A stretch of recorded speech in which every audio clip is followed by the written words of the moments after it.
For more than 4 decades, the impact of the Farakka Barrage has directly affected nearly 2 million people in the south-northern region of Bangladesh.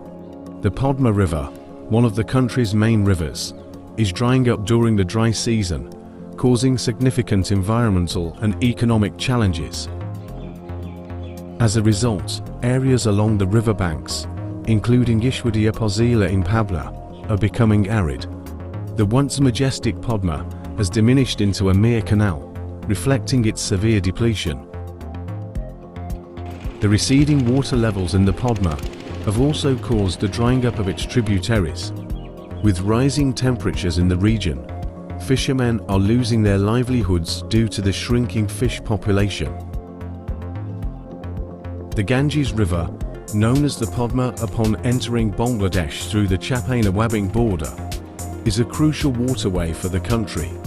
Historically, the lives of people in this area have revolved around this river.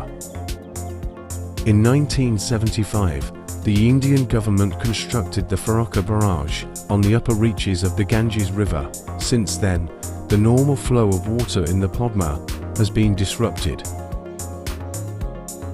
During the dry season, the Padma transforms into a barren desert due to the lack of water. Conversely, when India releases water from the Farakka Barrage during the monsoon season, the banks of the Padma often flood, submerging nearby villages and towns.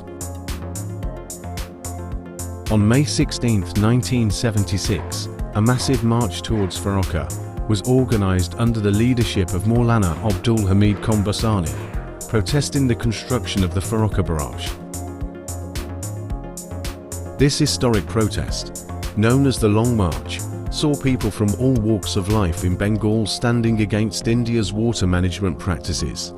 Since then, May 16th has been observed as Farakka Day, marked by various events protesting the barrage's construction. Residents along the riverbanks report that the adverse effects of the Farakka Barrage are increasingly evident. During the dry season, vast sand dunes emerge where the river once flowed. Under the 6 pillars of the Pakshi Hardinge Bridge, Ishwardi Upazila, dry grass now grows. Sandbars have also formed around the 9 pillars that remain in the water. The depletion of fish stocks has left fishermen struggling to support themselves, threatening the livelihoods of those dependent on the Padma. The situation underscores the urgent need to address the environmental and economic impacts of the Farakka Barrage on the Padma River and its surrounding communities. Once a mighty river, the Padma has turned into a small stream. Several other rivers, including Suta, Kamla, and Ichamati, have also been significantly affected, along with at least 17 more. Riverbank residents and fishermen Abdul Rashid and Zainaluddin told Voice 7 News correspondents, a large part of the Padma River, near the Hardinge Bridge Point in Pakshi, Pabna has dried up. We are mostly unemployed throughout the year. There is no water like before, hence no fish. We have to find other work to survive. The Ganges Water Treaty with India, signed 28 years ago, has rarely been fully implemented. Except for a few years, India has not supplied water according to the treaty. Meanwhile, climate change and increased water demand have further complicated the situation. Experts suggest reviewing the Ganges Water Treaty to restore the Padma and sustain the local population. Experts believe that the drop in water levels has led to the near death of all tributaries, including the Padma. Consequently, the environment and biodiversity along the Padma's banks have been under threat for years. Officials from the Water Development Board and the Hydrology Department indicated that the Indian delegation attributed the decreased water flow at Farakka to drought and lack of rainfall. This has similarly reduced the water flow and the Padma River at the Hardinge Bridge Point in Ishwardi's Pakshi.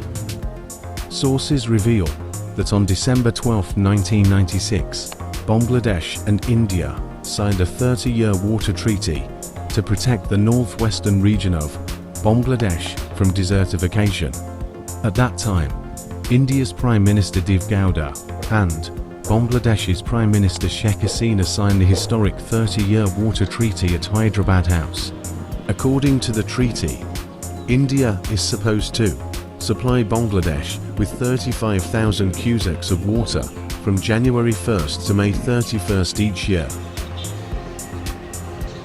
According to the Hydrology Department of the Pabna Water Development Board, water monitoring is conducted annually from January 1st to May 31st following the Bangladesh-India Joint Water Agreement.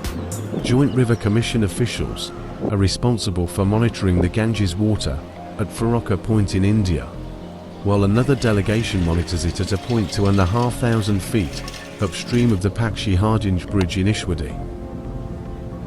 The agreement outlines specific terms for water distribution based on the flow at Farakka. If the water flow at Farakka Point is 70,000 cusecs or less during the first 10 days, both Bangladesh and India receive 50% of the water. In the second 10 days, if the flow remains at 70,000 cusecs, Bangladesh allocated 35,000 cusecs. For the third 10-day period, if the flow increases to 75,000 cusecs or more, India receives 40,000 cusecs, with the remaining water allocated to Bangladesh. Additionally, the agreement specifies that from March 11th to May 10th, both Bangladesh and India will each receive 35,000 cusecs of water in 3 10-day periods, ensuring a fair distribution during this critical time. Data from the Hydrology Department of the Pabna Water Development Board shows that on May 24th, the water flow at the Pakshi-Hardinge Bridge Point was recorded at 29,169 cusecs.